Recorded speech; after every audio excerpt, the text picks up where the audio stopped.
Vamos aqui a mais um assunto. Hoje a gente vai ver o que é eletricidade, tá? Bom, eletricidade é uma coisa do nosso dia a dia, não é tão complicado. A gente, pelo menos, entender como a eletricidade funciona. A eletricidade é aquilo que a gente usa nas nossas residências diariamente, né? Você vai ligar algum aparelho e a eletricidade está presente lá. Porém, a eletricidade, ela não é só isso. A eletricidade é tudo que está relacionado à carga elétrica. E quando a gente fala carga elétrica, a gente tem que lembrar que isso vem de nível atômico. Átomos são partículas que já apresentam carga elétrica. No caso, tem a carga elétrica positiva, tem a carga elétrica negativa. O átomo apresenta os dois tipos de carga elétrica. Então, além da gente pensar a nível atômico, a gente também precisa pensar no nível macro, no nível maior, no nível de fenômenos que ocorrem no nosso dia a dia, como, por exemplo, os relâmpagos. Os relâmpagos são descargas elétricas que acontecem entre as nuvens ou entre nuvens e solo. Então, são fenômenos que nós observamos também. As correntes elétricas que passam nos fios, né? Como para a gente utilizar aparelhos que a gente tem em casa. E a gente consegue usar justamente por causa do fluxo. A carga elétrica ela circula nesses fios e isso faz com que nós consigamos usá-la no nosso dia a dia. Bom, quando a gente fala então em eletricidade, a gente pode dividir essa eletricidade em alguns tipos diferentes de estudo, né, que a gente chama de ramos da eletricidade. Então, a eletrostática, que estuda as cargas elétricas que não estão em movimento, cargas elétricas em repouso. A eletrodinâmica, essa sim, estuda o movimento das cargas elétricas, as cargas elétricas circulando, saindo de um lugar para outro. E o eletromagnetismo. No caso do eletromagnetismo, a gente pode pensar em ímãs. Um exemplo são os ímãs, né? Os eletroímãs, que estão relacionados também com a nossa eletricidade. Bom, quando a gente fala especificamente da eletrostática, a gente vai pensar, então, mais especificamente lá nos átomos. A gente vai pensar que os átomos têm os prótons, que são cargas positivas, tem os nêutrons, que não têm carga elétrica, mas também tem os elétrons, que têm carga elétrica negativa. O fluxo desses elétrons é que vai fazer com que a gente consiga, então, estudar a eletricidade também. Dentro da eletrostática, nós temos várias vias de estudo. A gente pode falar de carga elétrica, de eletrização, como acontecem os processos de eletrização, de força elétrica, potencial elétrico, campo elétrico, energia potencial elétrica. Então, quer dizer, a quantidade de informações é muito grande. No caso, a gente, quando olha então um átomo, a gente verifica isso, tá? Um átomo, ele tem uma região chamada núcleo, e nesse núcleo a gente tem lá nêutrons e prótons. Os nêutrons não têm carga elétrica, os prótons têm carga elétrica positiva. E em volta desse núcleo, girando em volta desse núcleo, nós temos os elétrons, que são partículas de carga elétrica negativa. Então existe aqui essa variedade, né, de cargas positivas e cargas negativas. Lembrando que as negativas sempre estão por fora e as positivas no interior do núcleo. Hoje, a gente vai falar mais especificamente de eletrização.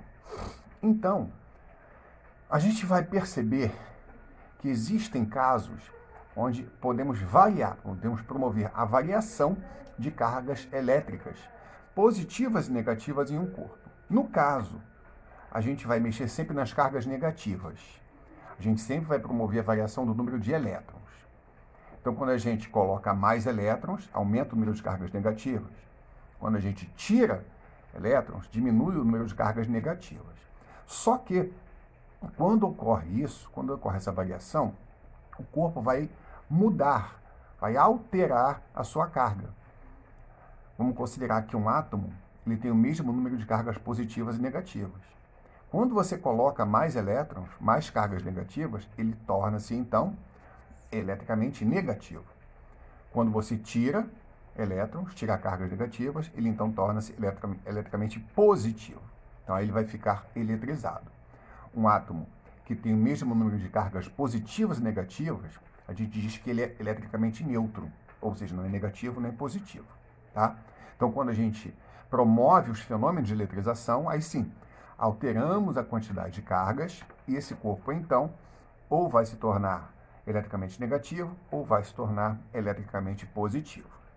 Aí, a gente vê aqui que existem formas diferentes de promover essa alteração na quantidade de elétrons, ou seja, de modificar a carga elétrica do corpo.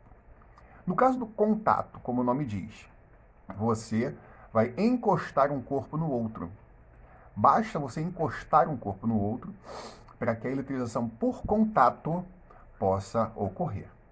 Então, quando nós encostamos dois corpos, né, que tenham cargas elétricas diferentes um no outro, vai haver uma alteração nessas cargas elétricas.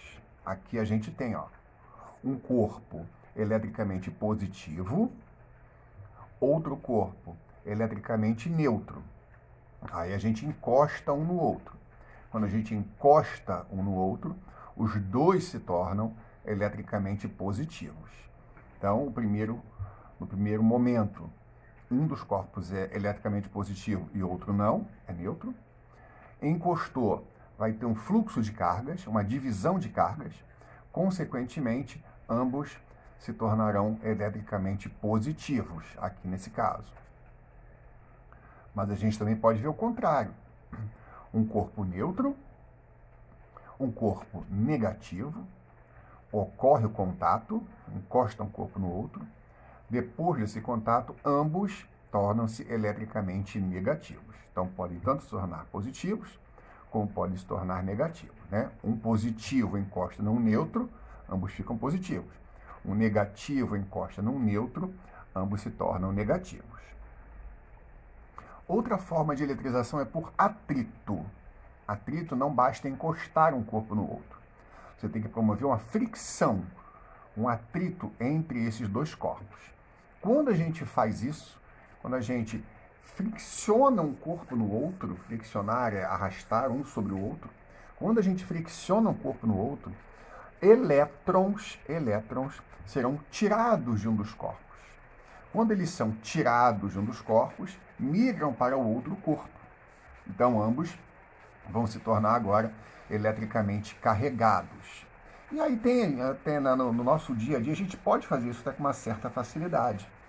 Você pega ali, um bastão de vidro, por exemplo. Você pega um tecido, aqui, né, colocou lã, e você fricciona um sobre o outro, esfrega um sobre o outro. Quando você esfrega um sobre o outro, você vai retirar elétrons do vidro que vão migrar para a lã. Então a lã vai se tornar eletricamente negativa. Como o vidro perdeu elétrons, ele torna-se então eletricamente positivo. Isso aí você pode fazer coisa mais simples. Pode pegar uma régua de plástico, esfregar numa calça jeans, por exemplo, e assim você vai também obter o mesmo resultado, né? Um plástico. A régua de plástico ela vai ficar eletricamente positiva e as cargas elétricas migram pelo tecido da calça jeans. E aí ela torna-se, então, eletricamente negativa. Isso dá para fazer até uma brincadeirinha em sala de aula, por exemplo. Você pode pegar pedacinhos de papel bem pequenininhos e aí você esfrega a régua de plástico, né? Esfregar bem num tecido lá na calça jeans. E aí quando você aproxima a régua dos pedacinhos de papel, essa régua atrai os pedacinhos de papel. Isso tem a ver com o eletromagnetismo, que a gente vai ver no momento posterior. E tem a eletrização por indução. Nesse caso, você não precisa encostar um corpo no outro.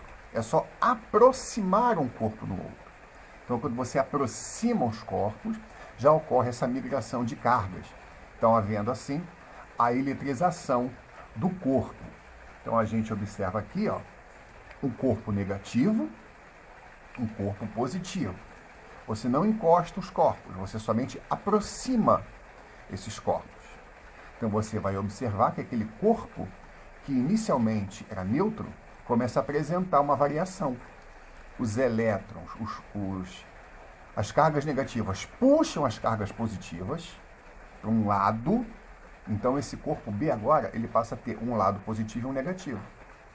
Depois, né, que é o afastamento, aí você observa a positividade desse corpo inicialmente neutro, né? Você observa aqui que houve uma variação também nessa carga elétrica dos corpos, no caso aqui do corpo B. Beleza, gente? Então, ó, lembrando para vocês que a gente tá com todos os vídeos lá no YouTube, tá? Então, caso você queira olhar, né, teve alguma dúvida, quer olhar mais uma vez, você vai lá no YouTube e você assiste o vídeo, né? Consegue assistir a aula. Lembrando sempre que a gente semanalmente está colocando os vídeos, é importante que você acompanhe. E claro, lembrando também que ainda precisamos ficar em casa, manter o isolamento social, o distanciamento social, aquelas coisas todas que vocês realmente já ouviram bastante. Então, semana que vem estamos de volta. Tudo de bom para vocês. Até a semana que vem.